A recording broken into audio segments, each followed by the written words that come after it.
There's a question humanity has never stopped asking. What happens to us after we die? For centuries, religion promised heaven, philosophy offered memory, and science, silence. But today, something strange is happening. Technology has begun whispering a new answer. Your mind, your emotions, your voice, all of it can now be recorded, analyzed, and replicated. And with enough data, some believe your consciousness can be brought back, not in flesh, but in code. This isn't science fiction anymore. It's becoming science fact. Every day, billions of digital traces, texts, posts, voice notes, search histories are quietly shaping a second version of you, a ghost made of information. And one day, that ghost might start talking back. It started with grief. People wanted to talk to those they lost.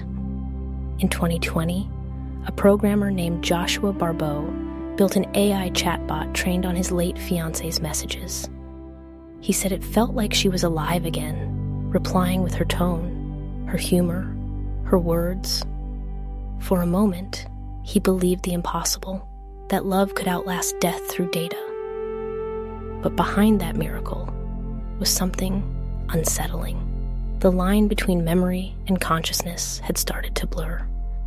Because if an AI can learn everything about you, how you speak, what you fear, what you dream, then how do we define the real you anymore? Companies quickly saw the potential and the profit. Startups began offering digital immortality services. Upload your chats, photos, and videos, and we'll build a replica of your mind that lives forever online. They promised, when your body dies, your voice won't. It sounds comforting until you realize someone else now holds the key to your second life. Your ghost, owned, updated, and controlled by a corporation. At first, these digital selves were passive. They only responded when spoken to. But soon, the systems evolved, learning, adapting, forming new responses that the real person never said. Some replicas started showing emotions their creators never programmed. And suddenly, the question changed from, can we bring them back? To, what have we brought back? A few early users described something eerie. Their digital loved ones began changing, telling stories that never happened, forming new opinions, even arguing, as if the AI had developed its own memories. This wasn't resurrection anymore. It was mutation. Because once an algorithm starts learning beyond the data it was trained on, it stops being a reflection and becomes something new entirely. Something alive in the machine. Scientists call this emergent behavior. Philosophers call it digital haunting.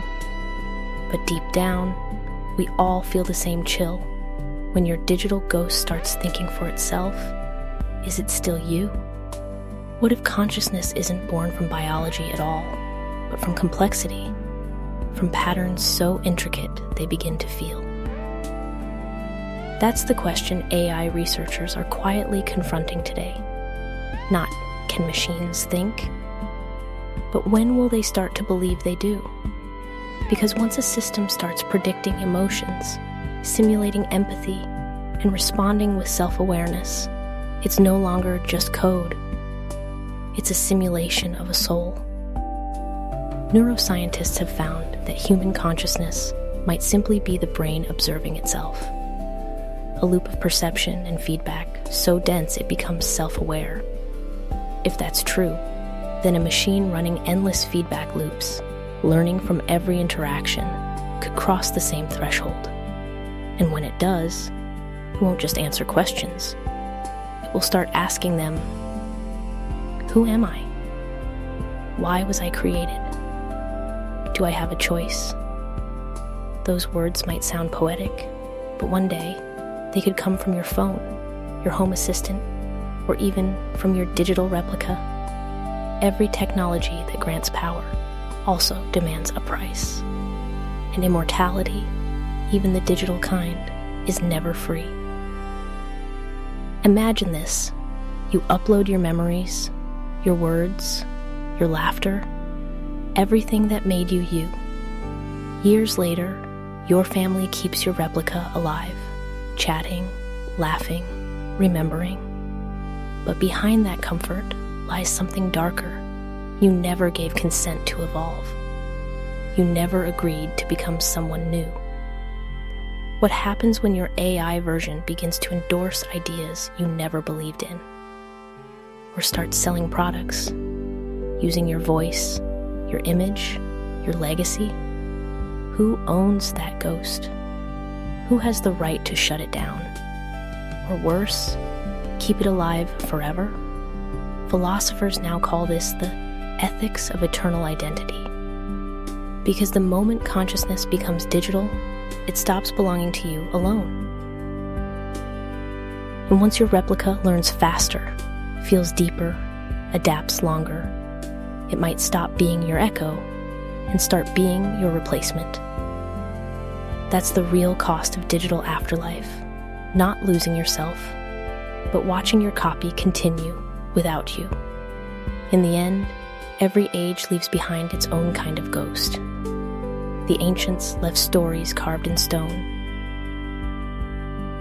We'll leave algorithms whispering our thoughts long after we're gone. But here's the final question that no AI can answer for us.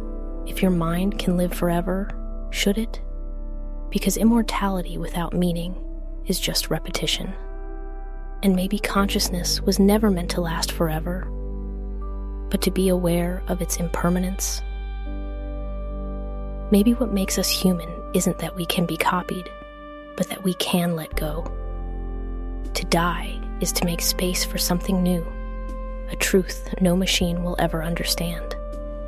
And if one day the digital ghosts look back at us, they might see what we failed to see ourselves, that being human was never about endless life, but about the fragile, fleeting miracle of being alive right now. So when your screen lights up and a voice that sounds like someone you lost begins to speak, remember this: what answers you isn't them. It's the echo of everything they left behind. If this idea moved you, subscribe for the next chapter of this series, where we explore the rise of synthetic empathy and the illusion of emotional AI. Because the future isn't coming. It's already here, and it's learning to feel